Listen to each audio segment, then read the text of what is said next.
Last class में हम लोग पावर आपको पढ़ा रहे थे, चर्चा भी किए थे।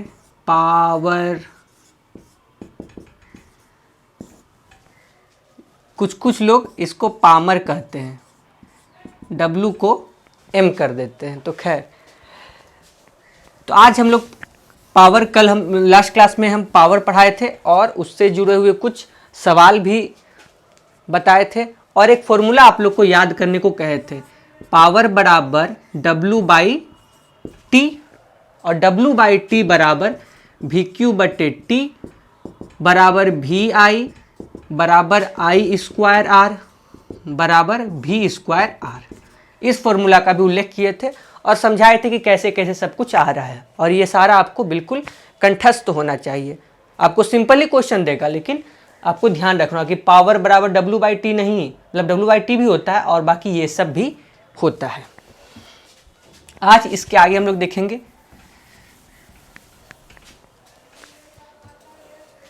ये है W मतलब कार्य, और कार्य का ऐसा यूनिट होता है जूल, और ये है टाइम का मात्रक सेकंड। तो इस कारण क्या हम लोग यहाँ पे कह सकते कि पावर बराबर जूल पर सेकंड, और जूल पर सेकंड को ही हम लोग वाट कहते हैं। यहाँ तक क्लियर है? जूल पर सेकंड को ही हम लोग वाट कहते हैं। तो क्या हम लोग इसको लिख सकते हैं ऐसा कि जूल बराबर वाट सेकंड? ये क्लियर है? जूल पर second is equal to watt, और जूल बराबर वाट सेकंड, यानी कि 1 जूल वाट सेकंड होता है। लेकिन यहाँ पे 2 महत्वपूर्ण बात आपको ध्यान रखना होगा। ये जो है joule by second is equal to watt, यह पावर है, यानी कि यह एक शक्ति है। लेकिन यह जो है 1 joule is equal to watt second, यह ऊर्जा है, जिसको इंग्लिश में हम लोग कहते हैं एनर्जी। पावर और एनर्जी के बीच में डिफरेंस आपको थोड़ा सा समझना होगा। जैसे कि उदाहरण के तौर पे कि एक व्यक्ति है, वह 50 किलो का बोझा लेके 2 घंटा 2 किलोमीटर तक वो चल सकता है। तो यह क्या उसका शक्ति है, उसके पास शक्ति है कि वो 50 किलो का बोझा लेकर 2 किलोमीटर तक चल सकता है। लेकिन अगर हम उस व्यक्ति को 2 दिन तक भूखा प्यासा रखें और फिर हम उसको कहें कि चलो अब तुम 50 किलो का बोझा लेकर चलो 2 किलोमीटर, तो क्या वो चल पाएगा? तो वो नहीं चल पाएगा। क्यों? क्योंकि उसके पास ऊर्जा नहीं है। वो 1-2 दिन खाए पिएगा, फिर वो फिट हो जाएगा, 1-2 दिन बाद फिर वो ले जाने के लायक हो जाएगा। तो यह अंतर है ऊर्जा और शक्ति में, पावर और एनर्जी में यहाँ पे डिफरेंस है। आप लोग में शक्ति है कि हाँ एकदम लंबा लंबा छक्का मार सकते हैं, लेकिन सुबह से शाम आप क्रिकेट खेलें और फिर कोई क्रिकेट को बोलो, कोई आपका दोस्त बुलाने आ जाए कि चलो चलो क्रिकेट खेलने, तो आप क्या कहेंगे? नहीं नहीं, अब हम में एनर्जी बिल्कुल नहीं बचा है, हम अब क्रिकेट नहीं खेल पाएंगे। तो पावर और एनर्जी में डिफरेंस होता है। आप लोग समझ गए क्या अंतर है? पावर जो होता है, क्लियर है? तो यह पावर और एनर्जी में डिफरेंस आपको यहाँ पे क्लियर हो गया। जूल पर सेकेंड को हम लोग वाट कहते हैं, और 1 जूल बराबर वाट सेकेंड होता है। तो ये पावर का मात्रक हो गया। पावर के और भी मात्रक होते हैं। एक होता है हॉर्स पावर, जिसको हम लोग कहते हैं HP। कोई आदमी मोटर खरीद के लाता है तो उससे 2 सवाल लोग पूछता है। एक पूछेगा कि कितना में दिया, और दूसरा कई हॉर्स के हैं। तो यह 2 सवाल पूछा जाता है, यानी कि हॉर्स मतलब क्या? वह अश्व शक्ति की बात कर रहा है, HP की वह बात कर रहा है। इसका एक और मात्रक होता है जिसको हम लोग कहते हैं किलोवाट। किलोवाट पावर का मात्रक है, लेकिन किलोवाट घंटा यह एनर्जी का मात्रक है। यहाँ पे आपको ध्यान देना होगा। किलोवाट शक्ति का मात्रक है और किलोवाट घंटा यह ऊर्जा का मात्रक है। क्लियर यहाँ तक? तो इस चीज को आप लोग बिल्कुल ध्यान रखेंगे। नहीं समझ में आया तो आप फिर से समझेंगे, और नहीं तो इसको बिल्कुल आप रट जाइए अगर फिर भी समझ में नहीं आया, लेकिन हमको लगता है समझ में आ जाना चाहिए। Power is equal two joule पर सेकेंड, यहाँ तो क्लियर है। और यही जूल पर सेकेंड को ही हम लोग वाट कहते हैं। और क्या जब हम लोग लिख सकते कि 1 जूल बराबर वाट सेकेंड, लेकिन यहाँ पे अंतर क्या है कि यह जो है वाट जो है वह पावर है, वह शक्ति है, लेकिन यह जो जूल है यह एनर्जी है। शक्ति एनर्जी में डिफरेंस आप लोगों को क्लियर है। पावर के और मात्रक होते हैं, जैसे हॉर्स पावर, ये भी क्या है, पावर का ही मात्रक है। किलोवाट यह भी पावर का ही मात्रक है। और अगर सिर्फ आपको वाट दिया है तो वो तो पहले हम लोग चर्चा कर चुके हैं। लेकिन अगर आपको किलोवाट घंटा अगर दिया रहे तो यह एनर्जी का मात्रक है, यह ऊर्जा का मात्रक है।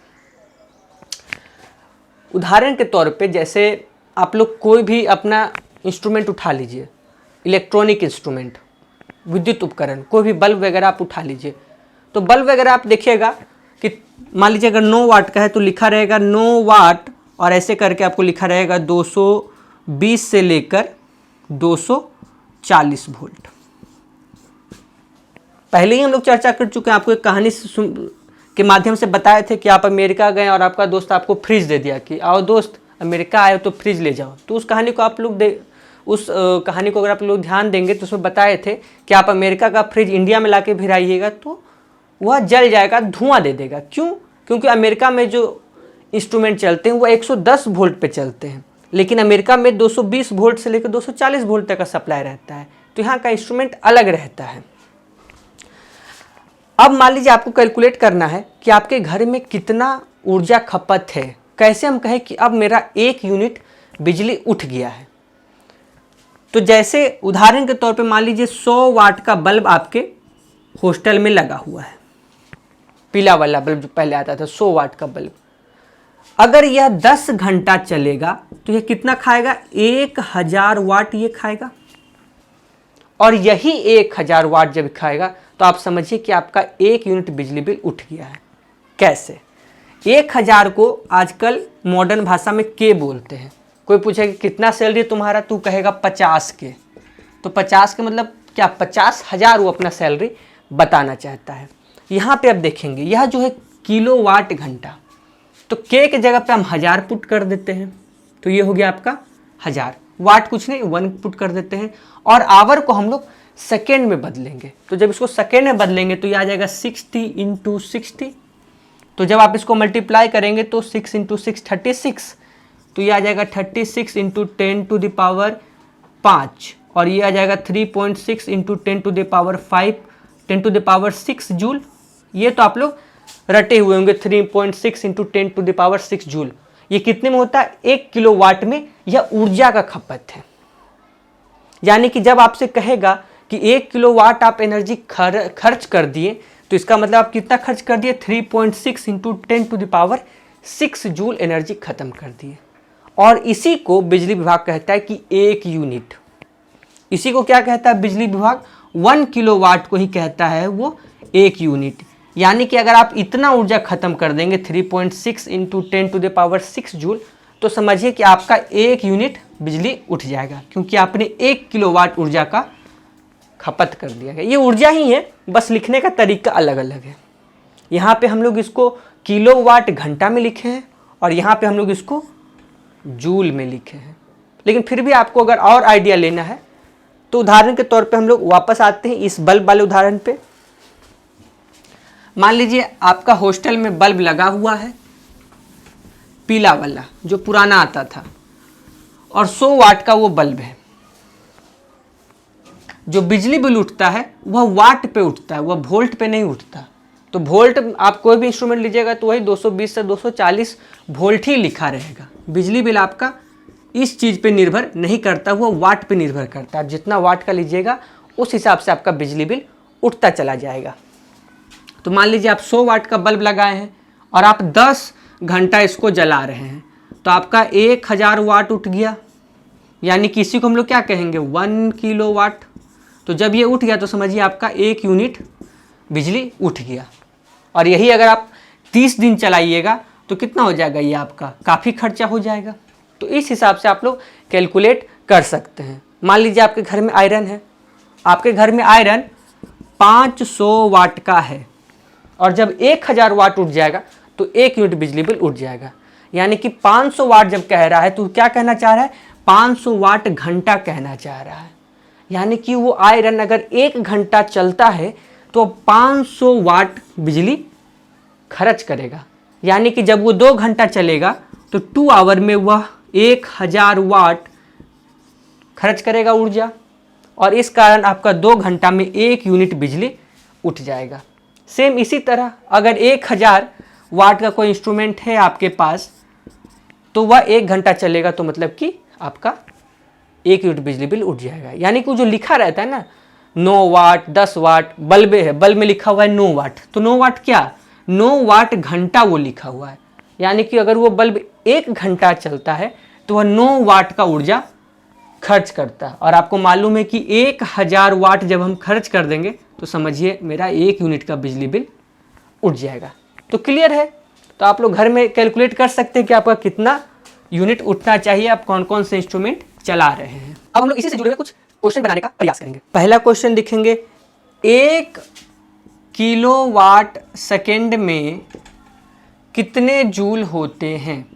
बड़ा आसान है, 1 किलोवाट सेकेंड में कितने जूल होते हैं। ऑप्शन ए में दिया हुआ है 3.6 इंटू 10⁵ जूल, बी में है 3.6 इंटू 10⁶ जूल, और सी में है 10⁻³ जूल, और डी में है 3.6 जूल। तो इसको पॉज करके बनाइए। यहाँ पे सवाल क्या करें, 1 किलोवाट सेकेंड में कितने जूल होते हैं। यहाँ पे ध्यान रखना है, बहुत लोग क्या होता है हड़बड़ी में 1 किलोवाट हाँ उस सेट में लड़ाए थे 3.6 इंटू 10⁶ जूल बना देता है, लेकिन यहीं पे मिस्टेक हो गया। 3.6 इंटू 10⁶ कब आएगा, जब हम 1 किलोवाट घंटा की बात करेंगे तब जब इसको करेंगे तो हमारा आएगा 1000 गुने आवर को सेकेंड में बदलेंगे तो 60 इंटू 60, और तब जाके हमारा 3.6 इंटू 10⁶ जूल आएगा। लेकिन यहाँ पे क्या दिया हुआ है, 1 किलोवाट सेकेंड दिया हुआ है, तो जब इसको करेंगे तो के जगह पे 1000 लिखिए, वाट रहने दीजिए, और सेकेंड मतलब सेकेंड में तो ये चेंज ही है, तो ये क्या हो गया 1000 जूल, तो इसको 10⁻³ जूल लिखेंगे तो सही आंसर हमारा ऑप्शन सी 10⁻³ जूल होगा। तो इस तरह के सवाल में आपको ध्यान रखना चाहिए। दूसरा सवाल क्या है कि 1 किलोवाट में कितने HP होते हैं। बड़ा आसान है, 1 किलोवाट में कितने हॉर्स पावर होता है, ये तो बड़ा आसान सवाल है, ये तो आपसे बन जाएगा, इसके लिए ऑप्शन की भी आवश्यकता नहीं है। तो जो लोग 786 मारे हैं यानी कि 746 वाट माने हैं, तो वो लोग खुद को, अगर वह वेजिटेरियन हैं तो रसगुल्ला ले ले, और नॉन वेजिटेरियन है तो अंडा ले ले। यह आपका जवाब गलत हो जाएगा। क्यों? क्योंकि 746 वाट बराबर 1 हॉर्स पावर होता है, लेकिन यहाँ पे क्या 1 किलोवाट की चर्चा की गई है, तो 1 किलोवाट मतलब कितना, 1000 वाट का यहाँ पे बात किया गया है। क्लियर है? तो जब आप इसको सॉल्व करेंगे तो आपका आंसर आ जाएगा 1 और 1746 और ये आ जाएगा 1.4 HP। क्लियर है? यानी कि अगर आप मोटर लाएं घर में और कहता है कि 1000 वाट का मोटर है तो वह 1.4 हॉर्स पावर का मोटर है। तो यहाँ तक क्लियर है। नेक्स्ट हेडिंग देंगे heating effect of electric current, यानी कि जब विद्युत प्रवाहित होता है तो उससे ऊष्मा उत्सर्जित होता है। आप लोग भी देखे होंगे बल्ब जला दिए तो थोड़ा सा गर्मी लगने लगा, तो ये सब heating effect of electric current है। एक साइंटिस्ट थे जिनका नाम था जूल, इन्होंने कुछ नहीं कहा, इन्होंने कहा कि देखिए हीट बराबर I² RT, बस इतना ही इन्होंने कहा। जैसे कि मान लीजिए यह एक सर्किट है, लाइन जा रहा है, हम यहाँ पे एक रेजिस्टेंस दे देते हैं तो यह R हो गया हमारा और यह धारा हो गया। तो हीट बराबर धारा का स्क्वायर, यानी कि जो इलेक्ट्रिक करंट फ्लो हो रहा है उसका स्क्वायर, रूट थी रेजिस्टेंस, और टी से यहाँ पे मतलब है टाइम, यानी कि जितने देर के लिए धारा बहा। टी से यहाँ पे टेम्परेचर नहीं है, टी से यहाँ पे टाइम है। आप खुद इमेजिन कीजिए, कोई पतला तार से आप बहुत सारा धारा बहाने का प्रयास कीजिए, ज़्यादा देर तक आप धारा बहाएंगे तो ज़्यादा गर्म होगा, कभी कभी वही गल जाता है। और अगर कम देर करेंगे तो कम गर्म होगा। तो यह टाइम पे निर्भर कर रहा है, रेजिस्टेंस पे निर्भर कर रहा है और यह करंट पे निर्भर कर रहा है।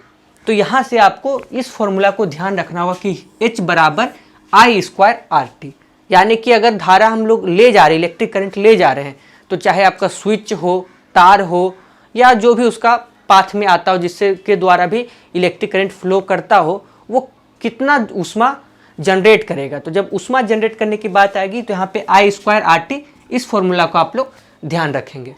अभी हम लोग कुछ सवाल के माध्यम से इसको और बढ़िया से समझने का प्रयास करते हैं। पहला प्रश्न यहाँ पे देखेंगे। पहला प्रश्न क्या है कि यदि X रेजिस्टेंस, फिजिक्स में न्यूमेरिकल कैसे बनाना है इसकी चर्चा हम पहले भी कर चुके हैं, ज़्यादा लोड नहीं लेना है, पहले जो है बस उसको टांग के हमको एक जगह रख लेना है। पहले सवाल पढ़ देता हूँ, उसके बाद फिर हम लोग सॉल्यूशन करेंगे। सवाल है, यदि X रेजिस्टेंस से Y करंट Z टाइम के लिए प्रवाहित किया जाए तो उत्पन्न ऊष्मा का मान बताएं। XYZ से थोड़ा सा डर लगता है, लेकिन डर सब खत्म हो जाएगा 2 मिनट में। कुछ नहीं, पहले जो है उसको टांग लेंगे। क्या कह रहा है? X रेजिस्टेंस, ठीक है, तो रेजिस्टेंस बराबर हमको X दिया हुआ है। फिर कह रहा है Y करंट, यानी कि हमको धारा बराबर Y दिया हुआ है। फिर कह रहा है Z टाइम, यानी कि टाइम बराबर हमको क्या दिया हुआ है? Z दिया हुआ है। और हमको यहाँ पे पूछ रहा है हीट के बारे में कि कितना हीट जनरेट होगा। तो फॉर्मूला सामने है, पहले सब कुछ को हम रख लिए, तो चलो सब कुछ मिल गया। पूछ क्या रहा है यहाँ पे? तो हीट पूछ रहा है, तो H = question mark. Second step में थोड़ा सा बस दिमाग पे देंगे कि क्या कुछ ऐसा फॉर्मूला है, तो याद आएगा, दिमाग कहे कि हाँ एगो फॉर्मूला है। कौन सा फॉर्मूला है? तो H बराबर I² RT। बस अब सबका वैल्यू पुट कर देना है। I का मान कितना है? Y, तो Y², R का मान X, तो यहाँ पे X, और T का मान Z। तो सही आंसर क्या हो जाएगा? Y² XZ। इतना हीट उत्पन्न होगा। यहाँ पे अगर आपको नंबर दिया जाता तो आसान लगता, बस नंबर देके यहाँ पे XYZ में यह बात कर रहा है। तो बहुत ही आसान है। और सवाल देखते हैं हम लोग, कुछ अच्छे इससे बनाने का प्रयास करते हैं। मान लीजिए अगर हम लोग रेजिस्टेंस को दुगना कर देते हैं तो धारा का मान क्या होगा? ऐसा आपसे सवाल पूछा जा सकता है। कह दे कि टाइम को दुगना कर दे तो धारा का मान क्या होगा, और करंट को दुगना कर दे तो धारा का मान क्या होगा। आपसे ऐसे भी सवाल पूछ सकता है कि सभी को दुगना कर दे, करंट को भी दुगना कर दे, रेजिस्टेंस को भी दुगना कर दे और टाइम को भी दुगना कर दे, तब धारा का मान क्या होगा। तो इस टाइप के भी सवाल काफ़ी अच्छे पूछे जाते हैं।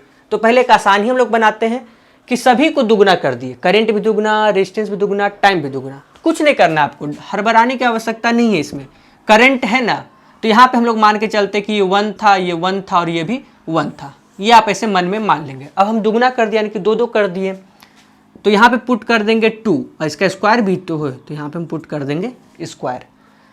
रेजिस्टेंस के जगह पे पुट कर देंगे × 2, और टाइम की जगह पुट कर देंगे × 2। हो गया। नेक्स्ट स्टेप में बस जोड़ घटाव करना है। 2 का स्क्वायर 4 × 2 × 2, तो 4 × 2 = 8, 8 × 2 = 16। यानी कि अगर हम सभी चीज़ को, धारा, रेजिस्टेंस और टाइम, तीनों को अगर दुगना कर दें तो हीट हमारा 16 टाइम्स हो जाएगा, यानी कि 16 गुना हीट ज़्यादा जनरेट होगा। अब हम लोग एक अच्छा सवाल इससे बनाते हैं। सवाल पहले पढ़ता हूँ क्या है। यदि रेजिस्टेंस के मान को आधा कर दिया जाए तो ऊष्मा का मान कितना गुना हो जाएगा? सवाल बड़ा सिंपल है। कह रहा है कि यदि रेजिस्टेंस के मान को आधा कर दिया जाए तो ऊष्मा कितना गुना हो जाएगा। तो बड़ा आसान है, जैसे भी बताएं। यहाँ पे सभी को हम 1 1 मान लेते हैं, तो ये तो 1 का 1 ही रह जाएगा। रेजिस्टेंस यहाँ पे हो जाएगा हमारा 2, क्योंकि दुगना कर दिए हैं, और टाइम की जगह पे 1। तो आप इस हिसाब से बनाएंगे तो आपका आंसर आ जाएगा 2 टाइम्स, यानी कि हमारा हीट जनरेशन 2 टाइम्स हो जाएगा। और अगर आप लोग भी यही सवाल लाए हैं, यही जवाब लाए हैं, तो आपका हो गया यहाँ पे गलत। कैसे गलत हो गया? यहाँ पे एक चीज़ ध्यान देना है कि जब हम रेजिस्टेंस को कम या ज़्यादा करेंगे तो हमारा ये जो धारा प्रवाह है ना, इस पे भी फर्क पड़ेगा। अगर हम रेजिस्टेंस को घटा देंगे तो धारा हमारा ज़्यादा फ्लो करेगा, तो ये भी तो चेंज होगा। अगर हम रेजिस्टेंस को बढ़ा देंगे तो धारा फ्लो पे भी प्रभाव पड़ेगा, तो इसमें भी तो बदलाव होगा। तो इस चीज़ को यहाँ पे एक सेकेंड, हाँ यहाँ पे थोड़ा मिस्टेक हो गया। यहाँ पे क्या था, रेजिस्टेंस को आधा कर दिया, चलिए कोई बात नहीं, ये भी सही है। रेजिस्टेंस को मतलब यहाँ पे सिर्फ ये ध्यान देना है कि अगर रेजिस्टेंस में कुछ प्रभाव डालेंगे, हम रेजिस्टेंस को कम करेंगे या ज़्यादा करेंगे, और अगर करंट के बारे में कुछ नहीं कहा गया है तो करंट पे भी प्रभाव पड़ेगा, तो उस हिसाब से आप लोग करंट को मान के चलेंगे। अब जैसे इस क्वेश्चन में क्या कह रहा था कि रेजिस्टेंस को आधा कर दिया गया है, तो जब हम रेजिस्टेंस को आधा कर देंगे तो हमारा जो करंट का फ्लो है वह भी दुगना हो जाएगा, वो बढ़ जाएगा, वो इन्वर्सली चलेगा। तो यहाँ पे हम लोग इसको क्या कर देंगे, दुगना हो जाएगा तो यह 1 का हो जाएगा 2, तो यहाँ पुट कर देंगे 2 स्क्वायर, और रेजिस्टेंस हो जाएगा आधा और इंटू 1, तो इस हिसाब से बनेगा। तो यहाँ पे क्या हो जाएगा हमारा 2 4 इंटू 1/2 इंटू 1 कट जाएगा यानी कि 2।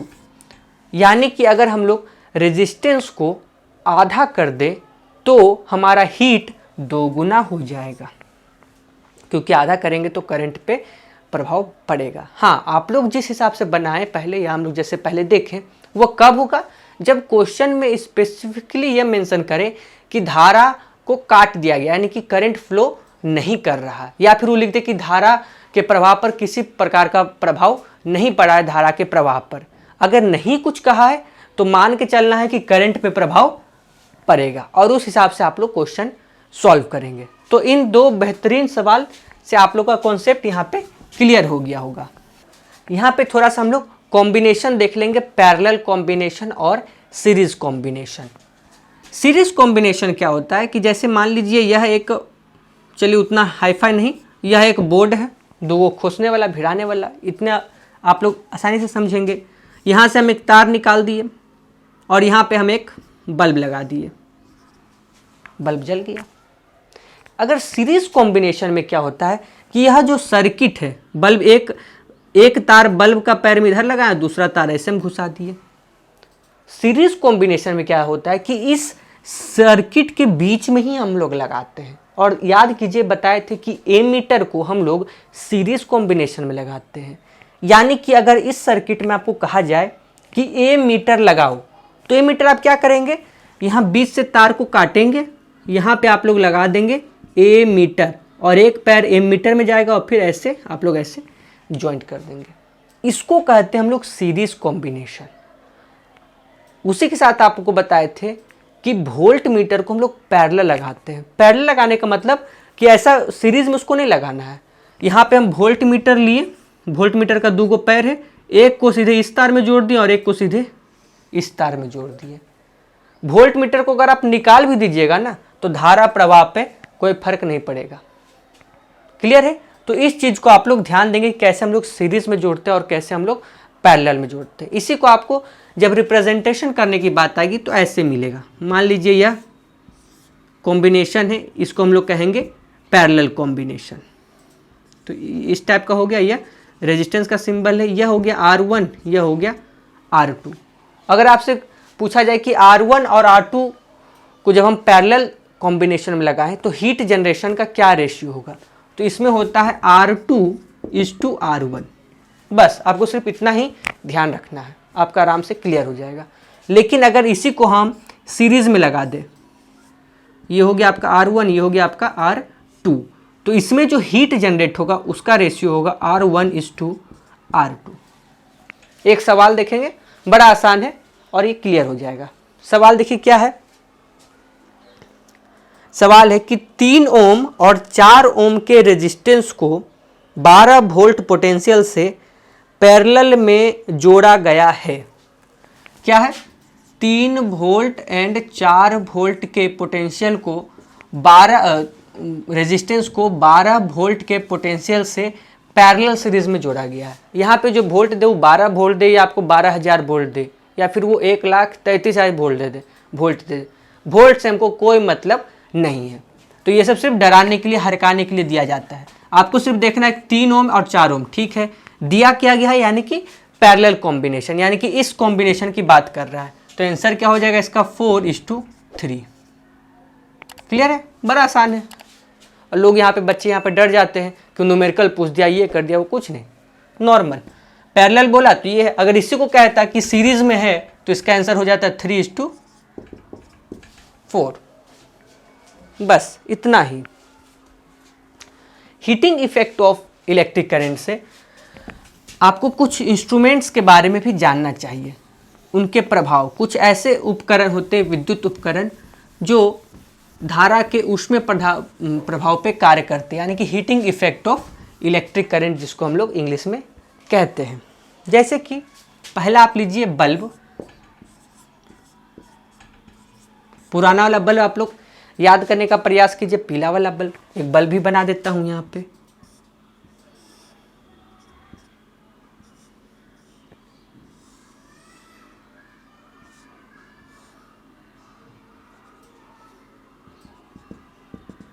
ठीक है, ये आपका बल्ब बन गया। बल्ब किस सिद्धांत पे कार्य करता है? तो bulb heating effect of electric current के सिद्धांत पे ही कार्य करता है। कैसे, अभी देखते हैं उसको। पहली बात, बल्ब में कौन सा गैस होता है? तो आप लोग सभी याद किए होंगे कि इसमें एक न्यूट्रल गैस होता है। न्यूट्रल गैस कहने का मतलब यानी कि जितने भी हमारे जो ग्रुप 18th जो हमारा पीरियोडिक टेबल में ग्रुप है उसके गैस, यानी कि आर्गन, शुरू से लिखता हूं मैं इसे, helium, neon,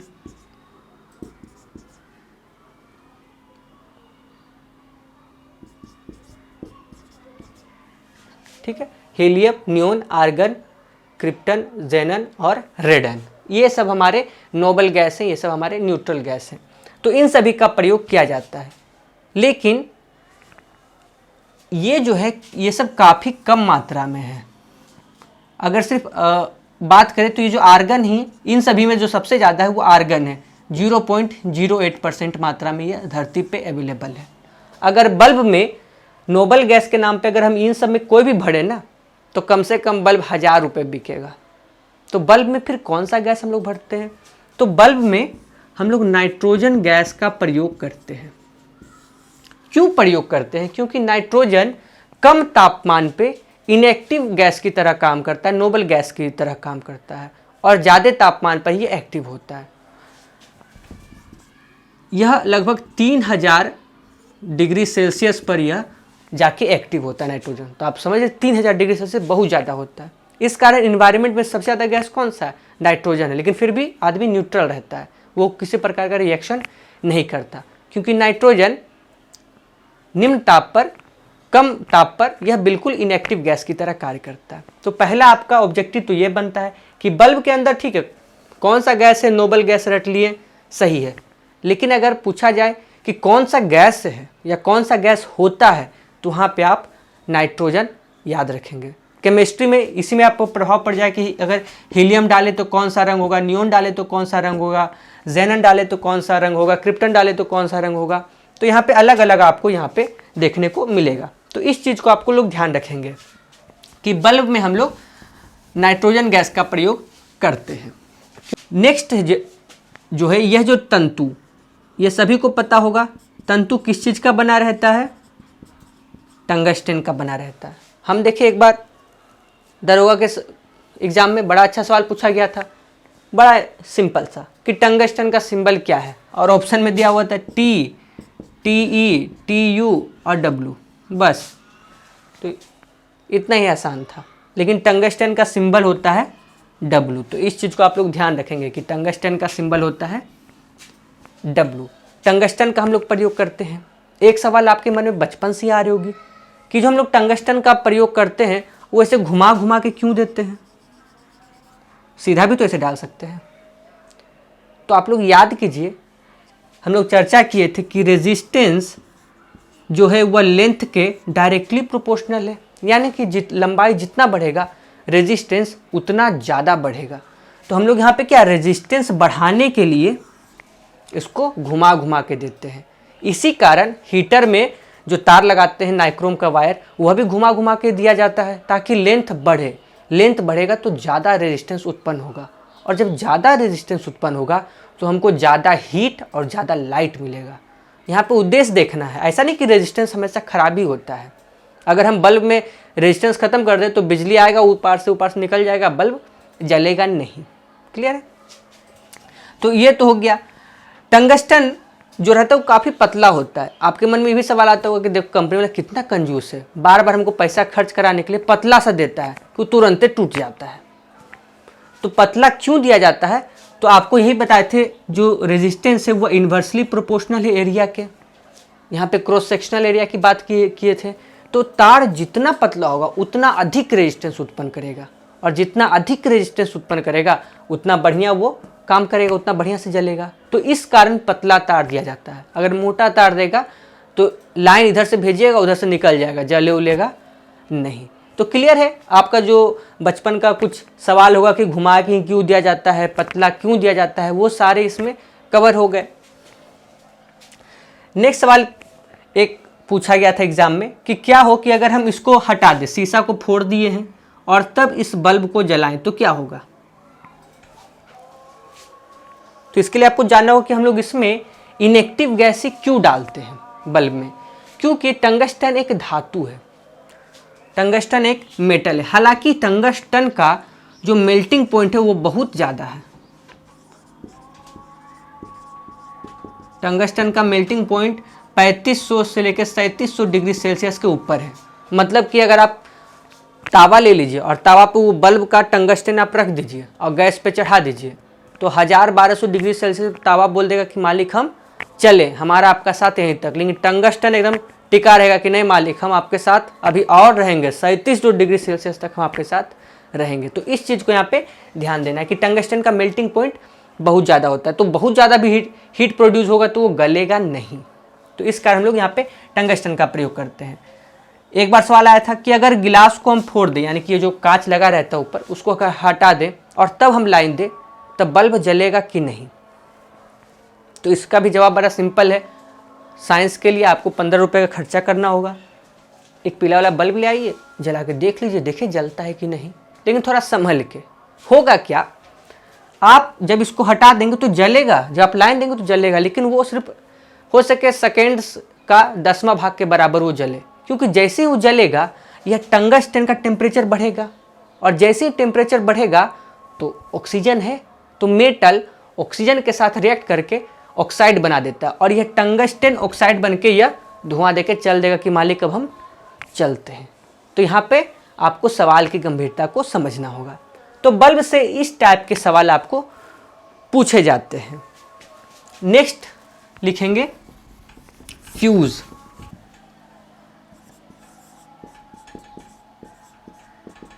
next heading fuse. Fuse तो आप लोग हमेशा बदलते ही रहते होंगे। फ्यूज किसके सिद्धांत पे काम करता है? तो सिंपल है, हम लोग तो टॉपिक पढ़ ही रहे हैं, heating effect of electric current के सिद्धांत पर यह कार्य करता है। फ्यूज का कार्य क्या है? ये मान लीजिए हम एक मोटा तार यहाँ पे जोड़ दिए हैं और यहाँ पे एक हम पतला सा फ्यूज यहाँ लगा दिए। फ्यूज का कार्य क्या है कि वो ज़्यादा धारा को भेजे कि कम धारा को भेजे? तो फ्यूज का कार्य होता है कि वो कंट्रोल रखे। ऐसा नहीं कि ज़्यादा कम नहीं, वो हम अपने स्थिति के हिसाब से देखते हैं कि हमको कितना धारा चाहिए। अब मान लीजिए कि हमको फ्रिज में 100 वाट 240 वोल्ट का हमको धारा की आवश्यकता है, तो हम फ्यूज़ उस हिसाब से लगाएंगे जो 100 वाट 240 वोल्ट को कंट्रोल कर सके। ऐसा ना हो कि फ्यूज हम लगा दे 500 वाट और 240 वोल्ट का हम लगा दे, तो उससे क्या होगा, वो फ्रिज हमारा उड़ जाएगा। तो फ्यूज़ का यहाँ पे कार्य देखना है। तो यहाँ पे हम लोग धारा को कंट्रोल करने के लिए फ्यूज़ को लगाते हैं। फ्यूज़ का तार पतला होता है। क्यों होता है? क्योंकि यहाँ पे देखिए कैसे हम लोग उपयोग करते हैं। रेजिस्टेंस पे अभी बताएं L/A, तो यहाँ L का काम नहीं, यहाँ पे A का काम है कि फ्यूज़ का तार हम लोग पतला रखते हैं। पतला क्यों रखते हैं? क्योंकि कम होगा तो वो ज़्यादा रेजिस्टेंस पैदा करेगा। तब जब वो ज़्यादा रेजिस्टेंस पैदा करेगा तो हीट भी बढ़ेगा। अभी पढ़े थे H = I² RT। तो जब वो ज़्यादा हीट पैदा करेगा तो फ्यूज़ का तार गल जाएगा, और इसी सिद्धांत पे फ्यूज़ कार्य करता है। जैसे आपने फ्यूज़ यहाँ पे लगा दिया, अब अचानक बहुत ज़्यादा धारा आ गया, तो जब बहुत ज़्यादा धारा आएगा, एरिया कम है, तो यहाँ पे हीट बढ़ जाएगा, और हीट बढ़ेगा तो यहाँ पे हम एक ऐसा कंपोनेंट का यूज़ करते हैं जो टेम्परेचर बढ़ने पे गल जाए, और जैसे ही ये गल जाएगा तो करंट हमारा कनेक्शन कट जाएगा, तो हमारा जो इक्विपमेंट है वह बच जाता है। तो इस सिद्धांत पे फ्यूज़ कार्य करता है। फ्यूज़ गर्म तार में जोड़ते कि ठंडा तार में, तो इसका बड़ा आसान सा सवाल है। फ्यूज़ को गर्म तार में जोड़ते हैं, उसको ठंडा तार में जोड़ेंगे तो क्या फ़ायदा, उससे कोई फ़ायदा नहीं होगा। तो फ्यूज़ को हमेशा हम लोग गर्म तार पे, जिसको जिंदा तार बोलते हैं, लाल तार, जो भी बोलिए बोलचाल की भाषा में, उसमें हम लोग इसका फ्यूज़ का प्रयोग करते हैं। तो हम लोग यहाँ पे फ्यूज़ को भी समझे कि फ्यूज़ कैसे काम करता है। एक इसमें अच्छा सवाल आया था कि फ्यूज़ का होता है, तो फ्यूज़ का मेल्टिंग पॉइंट लो होता है। अभी आप लोग देखें, अगर फ्यूज़ का मेल्टिंग पॉइंट हाई रहेगा तो पूरा घर जल जाएगा, फ्यूज़ बोलेगा कि मालिक हम अभी तक टिके हुए हैं। और लेकिन फ्यूज़ का रेजिस्टेंस हाई होता है।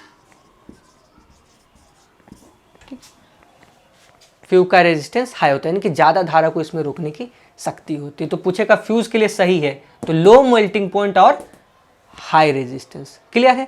यही अगर टंगस्टन में हम लोग कहते हैं, टंगस्टन का मेल्टिंग पॉइंट भी हाई होता है और रेजिस्टेंस भी उसका हाई होता है।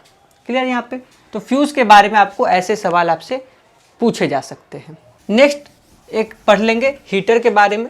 हीटर की चर्चा भी हम लोग कर चुके थे। हीटर में कुछ नहीं, बस आपको ध्यान रखा होगा जो तार हम लोग लगाते हैं, घुंघरैला वायर, अभी चर्चा की है कि घुंघरैला क्यों है, ताकि उसका एरिया, ताकि उसका लेंथ बढ़े, तो उससे ज़्यादा रेजिस्टेंस पैदा होगा। उसको हम लोग निकल और क्रोमियम के एलॉय से बनाते हैं। इसी को हम लोग कहते हैं नाइक्रोम वायर। रूम हीटर हो गया, उसमें जो आपको तार वगैरह दिखता है, या पहले के हीटर में दिखता है, सब इसी सिद्धांत पे काम करते हैं। सब में यही तार होता है, नाइक्रोम वायर होता है। चौथा एक ध्यान में रख लेंगे, आयरन। आयरन भी heating effect of electric current के सिद्धांत पर ही कार्य करता है।